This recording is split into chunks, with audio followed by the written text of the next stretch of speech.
क्या यूं ही अरमान अभीरा को अपने घर से बाहर निकालकर फेंक पाएगा? जो अभीरा माधव शाह के रिक्वेस्ट पर घर में आई थी और दादीसा का ख्याल रख रही थी। क्या उस अभीरा को पोदार हाउस से निकालना इतना आसान रहने वाला है? बिल्कुल भी नहीं। दिखेगा आपको कि जब दादीसा को दोबारा सांस लेने में दिक्कत होती है, तो अरमान उसका सारा गुस्सा अभीरा पर निकालता है। वह उसे सुनाता है और कहता है कि अब यह साबित हो गया है कि तुम किसी की जान नहीं बचा सकती और तुमने यह मौका भी गंवा दिया। अब तुम इस घर से निकल जाओ। अरमान को लगता है कि ऐसा करके वह अभीरा को इस घर से निकाल सकता है। लेकिन दोस्तों, मैं आपको बता दूं कि ऐसा कुछ नहीं होगा। देखने को मिलेगा कि दादीसा अपने अंतिम समय तक भी अभीरा और अरमान को मिलाने का सपना लेकर आगे बढ़ रही हैं। सीरियल ये रिश्ता क्या कहलाता है का आने वाला एपिसोड काफ़ी इंटरेस्टिंग और धमाकेदार ट्विस्ट लेकर आने वाला है। मैं आपको बता दूं कि अभीरा ना चाहते हुए भी माधव जी के रिक्वेस्ट पर उनकी माँ की जान बचाने के लिए वहाँ आती है। पहले तो मैं भी कंफ्यूज हो गया था जब विद्या ने यह कहा कि किसी ने सुना है कि मासा ने अभीरा को इस घर में लौटने के लिए कहा है। तभी वहाँ पर माधव जी आ जाते हैं। मैं एक्सपेक्ट कर रहा था कि शायद यहाँ पर मायरा आ जाएगी, क्योंकि वहाँ मैंने देखा था कि दादीसा मायरा से कह रही थी कि तुम आ गई। उस समय मुझे समझ नहीं आया कि दादीसा का मायरा से ऐसा कहने का क्या मतलब था। लेकिन मायरा को यह एहसास ज़रूर दिलाया जा रहा है कि दादीसा अभी भी अभीरा से बहुत ज़्यादा प्यार करती हैं। वहीं एक समय ऐसा भी आया था जब मुझे लगा कि मायरा वाणी की असलियत जान जाएगी।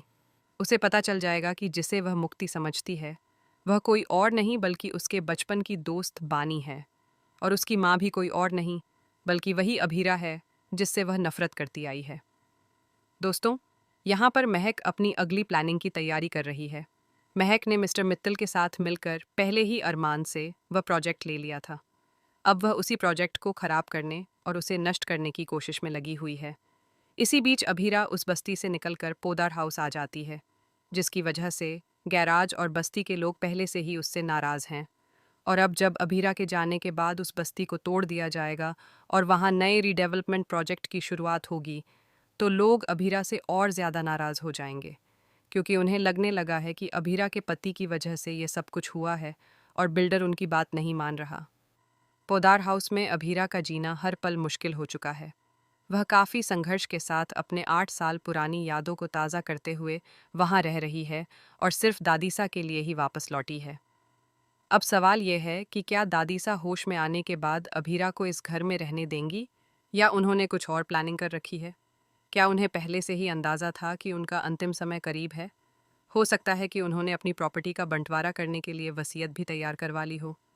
जल्द ही देखने को मिल सकता है कि अभीरा को एक बहुत ही महत्वपूर्ण पोजीशन दी जाएगी।